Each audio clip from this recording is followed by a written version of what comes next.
And now, your Midday Ark-La-Miss news update. Afternoon, thanks for tuning in to NBC News Daily. I'm Randy Stone with your Midday Ark-La-Miss update. Union Parish Sheriff's Office is seeking the whereabouts of 57-year-old Kevin Paul Taggart. He is known to frequent Louisiana and Michigan.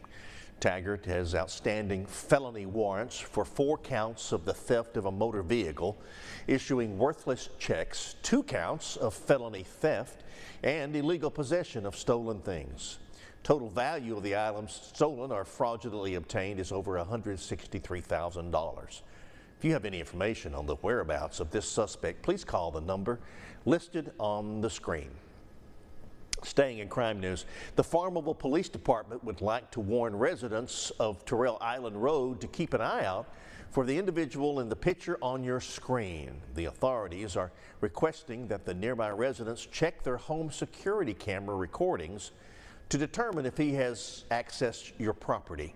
If you have any information on the whereabouts of this suspect, please call the number on your screen. A cyclist is dead after being hit and killed by a motorist. It happened at the corner of Riverside Drive and Rochelle Street. Police identified the victim as Kevin Johnson. Impairment is not suspected, but blood samples were taken for testing. No further details are available at this time. Well, the head of Louisiana's Office of Motor Vehicles is stepping down. The governor making this announcement on Friday.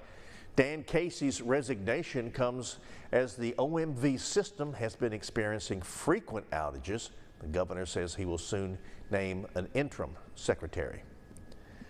A traffic alert for motorists traveling through Lincoln Parish today. The Louisiana Department of Transportation and Development is starting a $17.9 million project to fix over 9 miles of I-20 in Lincoln Parish. The work begins today. The project will run from Bienville Parish line to the LA 149 overpass in Grambling. Today, the westbound lanes of I-20 will have an outside lane closed from the Bienville Parish line to exit 87. Now on Tuesday, April the 1st, the same closure will happen on the eastbound lanes. These lane closures are needed for drainage work and improvements. There will be ongoing lane closures during busy travel times. Drivers should expect delays. The project includes fixing that road, improving drainage, repairing the base, removing old asphalt, and adding new asphalt. Expected to be completed by the summer of 2026, but this may change due to weather and other factors. For more information, reach out to any of the following listed on your screen. And now, exclusive Storm Tracker Doppler weather with meteorologist Chase Ward. We'll start to see some gradual clearing as we enter into the afternoon. We'll probably still see a few lingering clouds for the area south of the I-20 corridor. The winds will start picking up out of the north between 5 to 10 miles per hour before they kind of quiet down for later on tonight. High pressure kind of moves up to the north. However, it's still going to remain a bit humid even for tomorrow because our winds will start to return back out of the south once again, and we're still going to see some lingering cloud cover as well. So it's just not going to be a huge cool down. It's only be for tonight, and as we kind of progress throughout the rest of the week, our temperatures are going to continue to be climbing back to the 80s once again as another warm moist air mass moves into place before our next cold front is expected to arrive later on Wednesday, where we could see another round of severe weather across the Ark-La-Miss and remain a bit unsettled throughout the remainder of this week.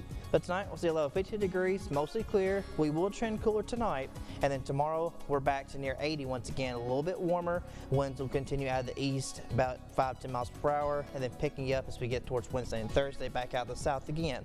We will push into mid-upper 80s by Thursday, which has helped to keep the pattern a little bit unsettled as we could see a series of disturbances, and still looking to remain on the wetter side even as we head towards the weekend. Temperatures will stay mostly in the 80s, falling back to lower 70s through Sunday. Lows mostly lower 70s and 60s.